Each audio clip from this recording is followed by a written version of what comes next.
"Mom, your name's not on the list." My son Mark blocked me right at the entrance of my granddaughter's wedding, in a perfectly tailored suit. His voice cold and loud enough for nearly 200 guests to hear. "My name is Eleanor Griffin, 72 years old, a widow." And there was one small detail everyone seemed to forget. I was the one who paid for the entire event. That morning I had spent hours getting ready. My oldest granddaughter, Lily, was getting married. A grandmother waits half a lifetime for that day. I remembered changing her diapers, teaching her to make rice pudding, Thomas's favorite. Now she was walking into a new life. My heart was full of pride. I chose the pink silk dress I'd saved for a very special occasion, put on my mother's pearl necklace, and sprayed a bit of French perfume I reserved only for big celebrations. I wanted Lily to see me as a happy grandmother, a strong woman, not a fragile old lady hiding in the corner. The taxi driver, a cheerful young man, smiled at me in the rearview mirror. "You look fancy, ma'am. Heading to a big party?" "Yes," I answered. "It's my granddaughter's happiest day." When we arrived at Silvercrest Hall, the scene took my breath away. White floral arches, fairy lights in the trees, soft classical music floating in the air. Guests arrived in their best clothes, laughing, chatting, complimenting how beautiful everything looked. I walked toward the main gate. Mark and his wife Helen were greeting guests. Mark looked sharp, and Helen sparkled in a bright emerald dress that made her look like a walking Christmas tree. "Mark, my son, everything looks wonderful," I said, stepping forward to hug him. He didn't move. His eyes were distant, icy. Helen turned away, pretending to fix a flower arrangement. "Mom," Mark said, his tone like a blade. "What are you doing here?" I laughed, thinking it was a joke. "What am I doing here? I came to my granddaughter's wedding, of course." He snatched the guest list from the receptionist and stared at it for a long moment. The music somehow faded in my ears. The crowd behind me went quiet. I felt hundreds of eyes on my back. "Your name isn't on the list," he said finally, loud and clear. My smile disappeared. "What do you mean, Mark? What kind of joke is this?" "It's not a joke," he said flatly. "Probably a mistake in the invitation process." "A mistake." My voice started to tremble. I was the one who paid for the invitations. I helped Helen double-check the guest list so no one would be forgotten. I turned to Helen. There it was. That little smirk of triumph at the corner of her lips. My longtime neighbor covered her mouth in shock. My nephew stared at his phone, pretending not to see anything. No one said a word in my defense. My cheeks burned with shame. A whole lifetime of dignity, and here I was, being treated like an intruder at the door of the party I had built. I took a deep breath. I would not let an ungrateful child destroy the last thing I had left, my self-respect. I straightened my necklace and looked straight into my son's frozen eyes. "All right, sweetheart," I said calmly. "If I'm a mistake, I'm sorry for the inconvenience." Then I turned around and walked away, head held high. 200 people stepped aside as I passed, as if I carried a contagious disease. No one touched me. No one reached out. I walked under the floral arch I had paid for, to the sound of the music I had chosen, leaving behind the celebration I had funded. The cab driver was still waiting. "Did you forget something, ma'am?" he asked. "Yes," I replied quietly. "I forgot what kind of son I raised." My apartment felt painfully quiet when I walked back in. The pink dress, which had made me feel elegant in the morning, now looked ridiculous. I took it off and threw it on the floor.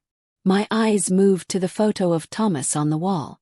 If he were still alive, he would never have allowed this. He would have looked Mark in the eye and said, "That's not how you treat your mother." But Thomas wasn't here. Only me. I could have cried.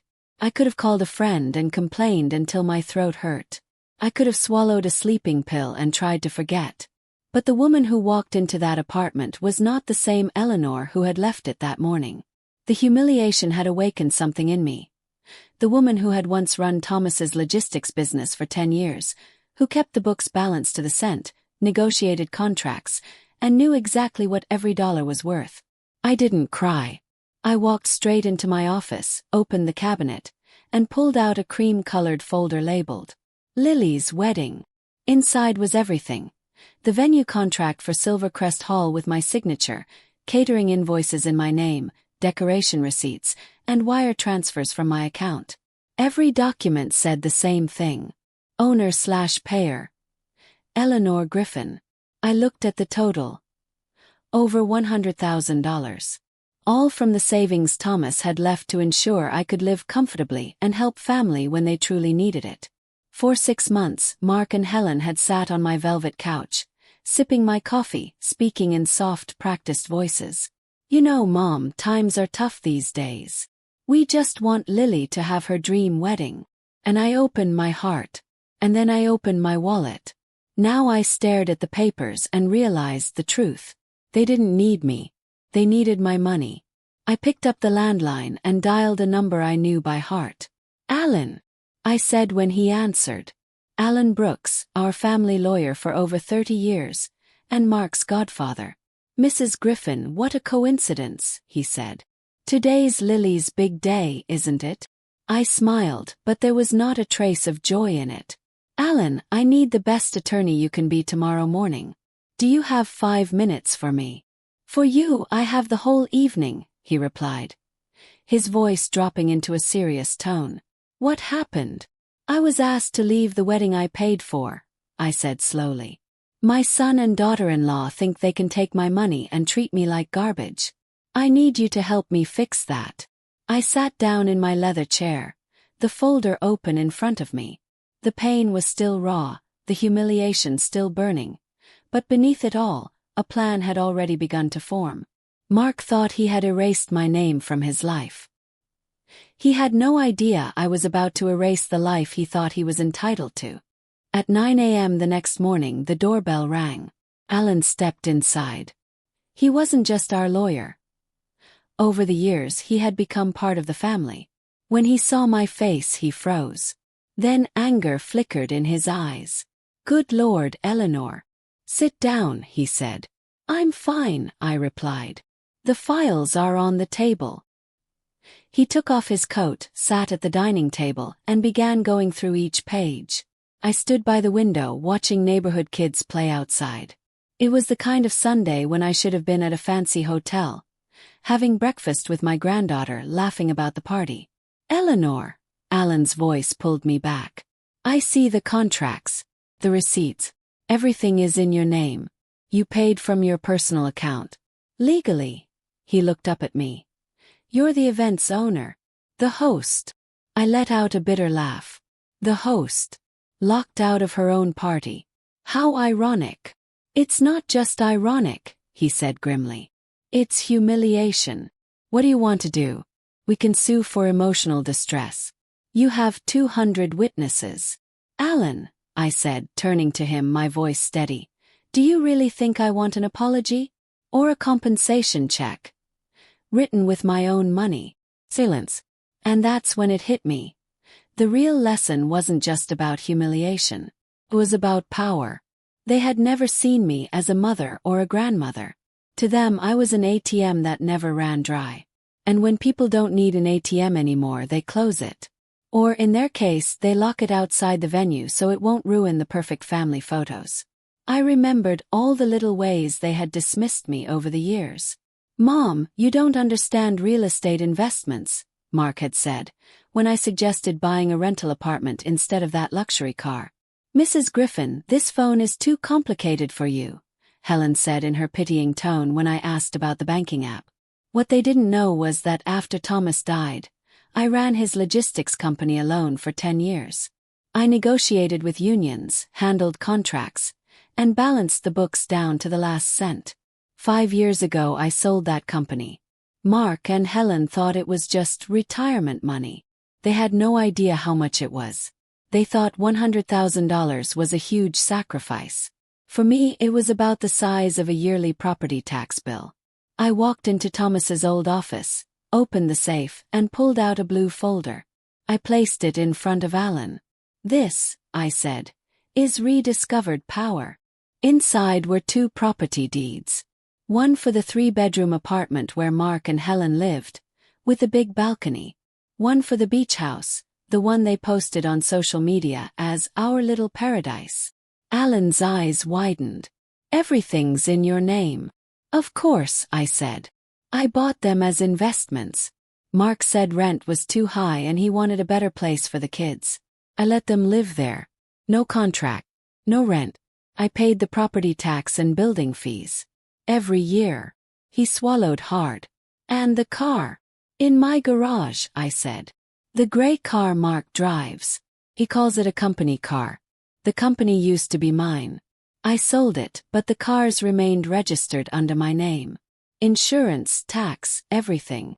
Alan closed the blue folder and leaned back, like a general studying a battle map. Eleanor Griffin, he said quietly. What do you want me to do? They erased my name from the guest list, I said. Now it's my turn. I paced back and forth like planning a campaign. First, I said, the apartment. I want a formal eviction notice. When they land back from Paris, I want it taped to the door. 30 days to move out. That's what the law says, right? Alan nodded. Second, the beach house. Change the locks tomorrow. Hire a security company. If they try to enter, it's trespassing. Third, the car. Send a registered letter demanding immediate return. If not, we file a police report for misappropriation of property. I grabbed my purse, took out my phone, opened the banking app. The same one Helen had said was too complicated for me. I scrolled to scheduled transfers. There it was. Allowance, Mark Griffin, $4,000 monthly. Here, I showed Alan the screen. He let out a low whistle. $4,000 a month. Yes, the allowance, I said. Helen doesn't work. She calls herself an influencer, inspiring people to shop with my money. And Mark's little ad agency barely pays for the suit he wore to humiliate me. I tapped Cancel Transfer. The screen flashed. Transfer cancelled. Done, I said. Alan sat there quietly for a moment. The look in his eyes had changed. He no longer saw a fragile old woman. He saw a woman who had just taken back control. They're going to hate you, Eleanor, he said softly. They already do, Alan, I replied. They just hid it well because they needed my money. And Lily, he asked gently. That one hurt. She knew her grandmother paid for the dress. She knew I was turned away. And she said nothing, I said. She chose the party. She chose her parents. She'll also have to live with that choice. Alan stood. I'll prepare the notices today. When they return, someone will be waiting. And the car, he smiled faintly. We'll see how your big businessman son feels when he's not allowed to drive his own car. After he left, the apartment was quiet again. But it was no longer the silence of defeat. It was the silence before a battle. The pink dress still lay on the floor, a symbol of disgrace. I picked it up, tore it into pieces with my own hands, and threw it into a garbage bag. It's over now, Thomas, I whispered at his photo. From now on, I control my life, and my money. The next days were strangely peaceful. While Mark and Helen were in Paris, taking pictures in front of the Eiffel Tower, drinking wine, posting photos about their perfect life, I was back in New York quietly dismantling everything that had made that life possible. On the first day, Alan called. Eleanor, the beach house locks have been changed. Security is in place. Good, I said. Send me the receipts and the new keys. At home I started cleaning. Not just dust and clutter, but traces of their entitlement. I walked into the guest room they always called our room at Mom's. I gathered the expensive sheets and towels Helen had insisted on, the ones I'd bought with my card, and threw them in trash bags.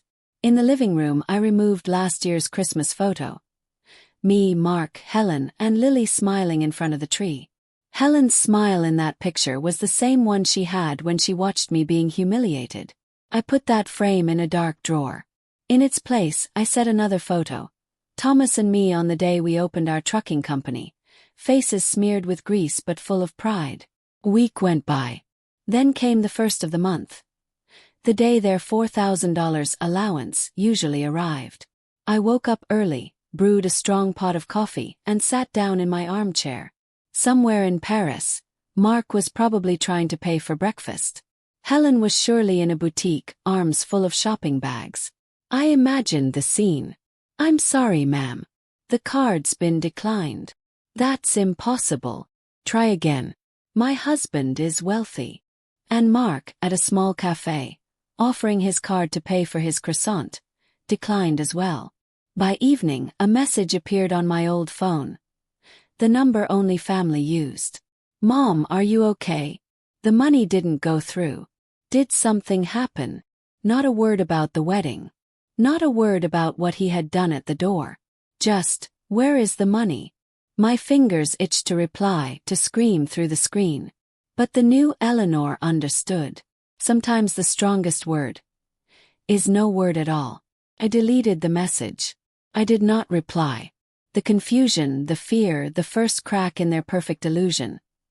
That was only step one. The following days, Alan kept working. "The eviction notice has been filed," he said over the phone. "The bailiff's appointment is scheduled for the day they return.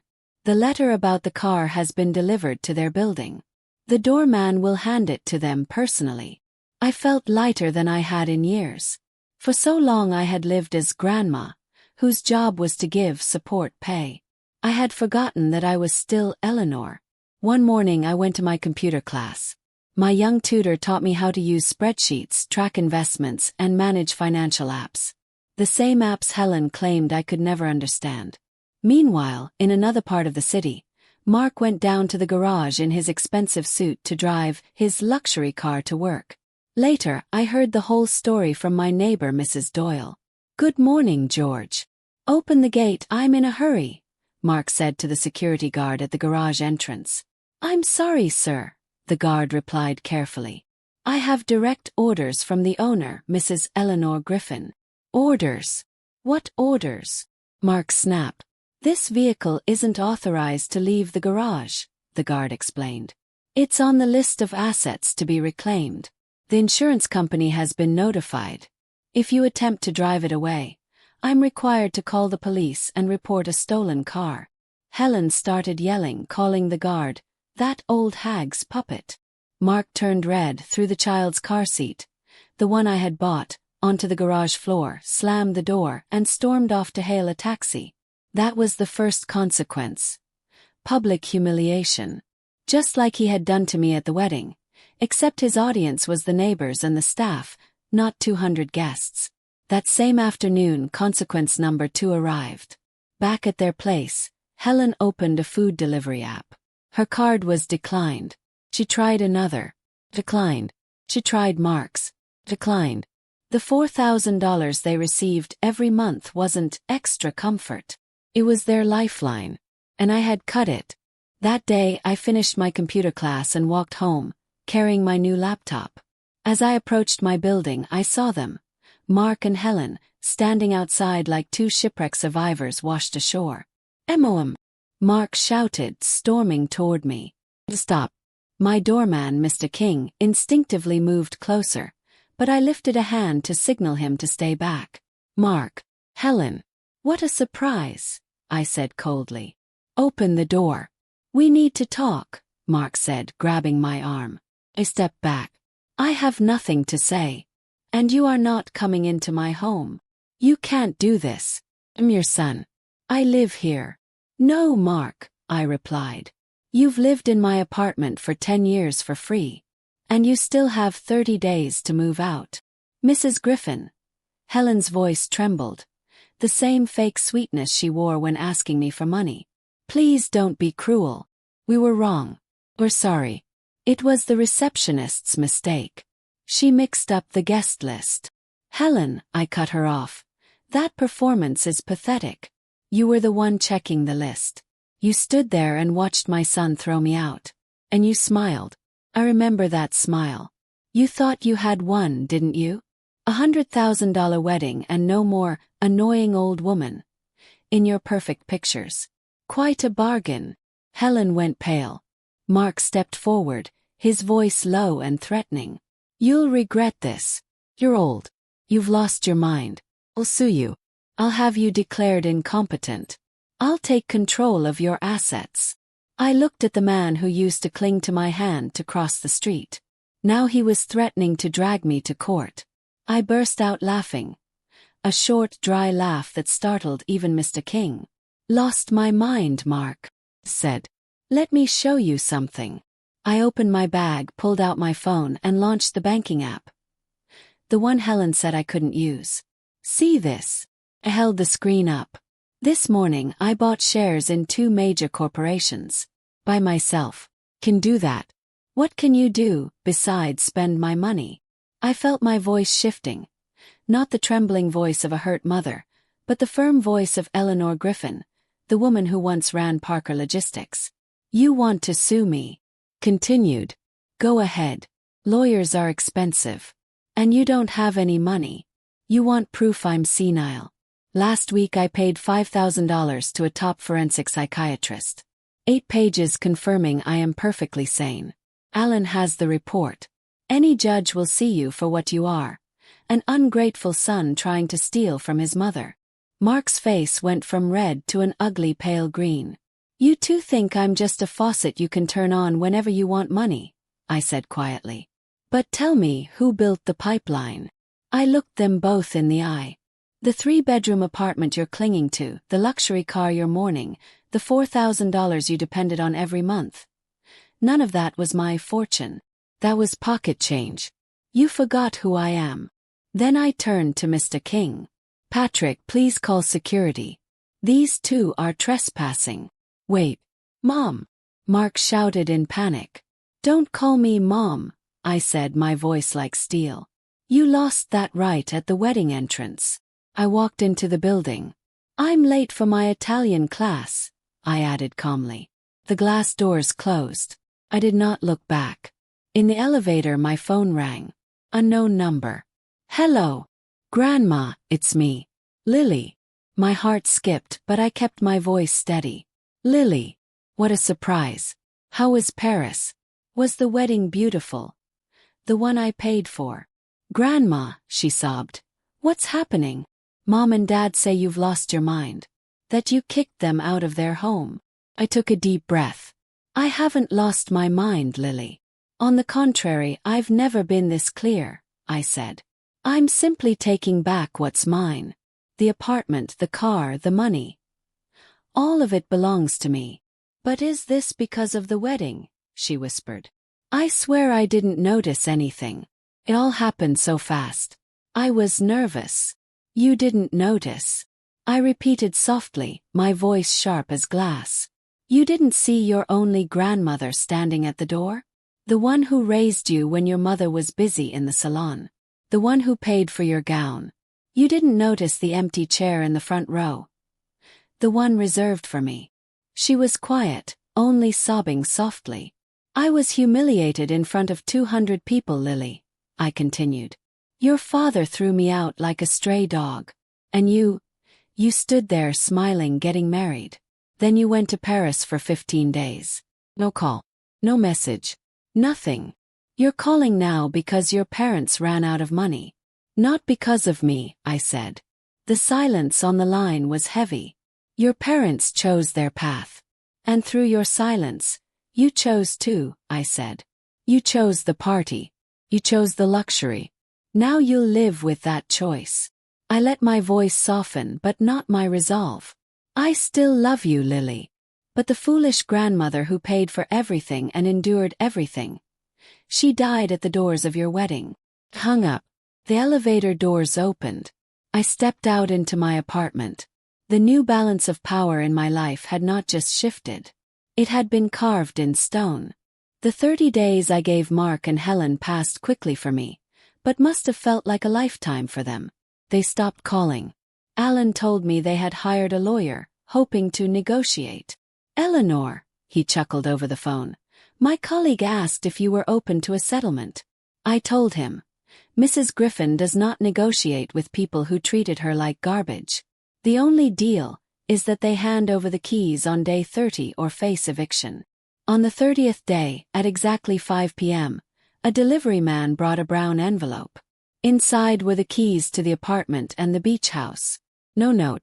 No apology. Just surrender. Mrs. Doyle later told me that Mark and Helen couldn't afford a hotel. They ended up renting a shabby one-bedroom apartment in the suburbs, with a small loan Mark barely managed to get. Helen, the social media influencer, began selling her designer handbags. Mark started riding the bus. But the biggest change was not in them. 'Twas in me. I sold the 3-bedroom apartment within a week, at a higher price than expected. I didn't let the money sit idle. Using what I'd learned in my computer classes, I started investing in new ways. I finally enrolled in the Italian course I had dreamed about for years. Buongiorno, my teacher Marco said every class, always complimenting the cornbread I baked. I also revived an old dream that Thomas and I once had, building a shelter for stray dogs and cats. Using the money from the apartment sale, I bought a small piece of land on the outskirts of the city and started construction. Alan handled all the paperwork for free, saying it was the most meaningful case he'd worked on in years. My home, once a symbol of loneliness, now echoed with movement, plans, and the sound of builders and barking dogs in my imagination. About 2 months after Mark and Helen moved out, the doorbell rang. I looked through the peephole. Lily. She looked thinner. No designer dress, no flawless makeup. Just jeans and a t-shirt. Not the radiant bride from Paris anymore. Just a young woman who looked lost. Opened the door. We stared at each other for a long moment before she broke down in tears. Grandma, I'm divorced, she finally choked out. I wasn't surprised. What happened, sweetheart? Money, she said bitterly. Ryan didn't marry me for love. He married me because I was Eleanor Griffin's granddaughter. When he found out my parents had nothing, he changed. He became cold, cruel. He said he couldn't support a bunch of poor people. Tears streamed down her face. Grandma, I realized his love was just like the love my parents had for you.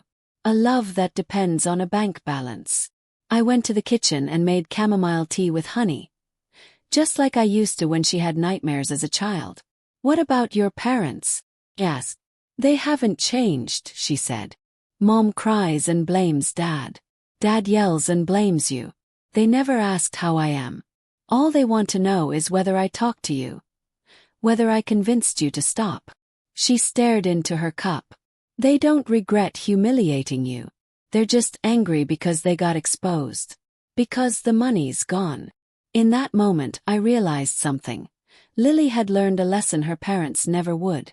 Grandma, I know I was wrong, she whispered. I saw everything that day. I saw Dad blocking you at the door. I did nothing. I was afraid. Afraid to ruin the wedding. Afraid Mom would yell at me. I was a coward. And I understand why you did what you did. I sat beside her and took her hand.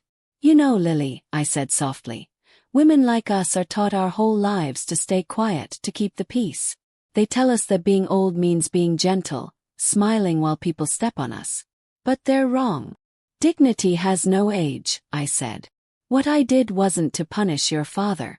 It was to protect myself. I chose my dignity.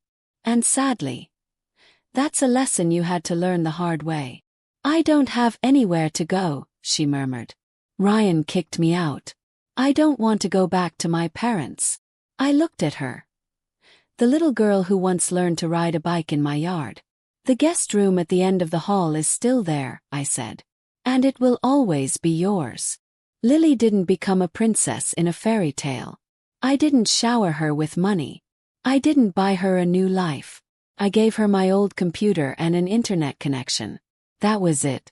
She had a talent for design, so she started freelancing online. She paid the electricity and gas bills herself. Slowly, she began to stand on her own 2 feet. Meanwhile, I kept changing too. I cut my hair short into a modern style. The kind Helen once said, only young women can pull off. I dyed it light brown, erasing the gray that had aged me in everyone's eyes. I bought a new laptop, went deeper into learning about investments, and studied financial tools that most people half my age don't understand. Mark and Helen tried to sue me for elder abuse and mental incompetence. Alan called me, practically laughing. The judge dismissed it in minutes, he said. It was obvious they were just trying to control your assets. Little by little, their names faded into the background of my life, like a stain on an old tablecloth you don't really notice anymore. Neighbors started looking at me differently. Not as a pitiful widow, but as a woman standing tall. One day in the elevator, Mrs. Doyle squeezed my hand. "Eleanor, you didn't just do that for yourself," she said. "You did it for all of us. For every woman who had to stay quiet her whole life. You spoke for us." Smiled. I hadn't done it for them. I had done it for me. But by doing so, I had shown others something important. Even at 72, a woman can still stand up and say, "Enough." The animal shelter construction moved forward. Plans, drawings, and the sound of barking dogs soon replaced the empty tick-tock of the clock that once filled my days. Sometimes I still think about that night at Silvercrest Hall. About the pink dress, the string of pearls, the taxi driver asking if I was going to a big party. For a long time that memory felt like a wound. Now it feels like a turning point. When Mark said, "Your name's not on the list," I realized something deeper. My name had never truly been on their list of people to respect.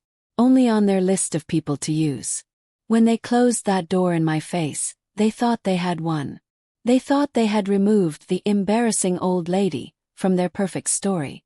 They didn't know they had done me a favor. Because the moment they closed the door to that wedding, I walked through the door to my own life. Now, every morning I brew the kind of strong coffee Thomas liked to joke could wake the dead. I open my laptop, check my investments, look at new plans for the shelter. In the afternoons, I go to my Italian classes. In the evenings, Lily designs at her little desk, sometimes asking me about fonts or colors, while a pot of soup simmers in the kitchen. I am no longer the nice grandma who pays for everything and accepts everything. I am Eleanor Griffin, a woman who manages 6 rental warehouses and an animal rescue project, who speaks Italian, understands stocks, and knows exactly what her dignity is worth. And if you're listening to my story, maybe you're standing in front of your own version of that wedding door. A place where they've forgotten your name, your sacrifices, your worth. Where they only remember your money, your silence, your obedience. The question is, do you have the courage to say, "Enough"? Close that door and open a new one, for yourself? If you were in my place, would you dare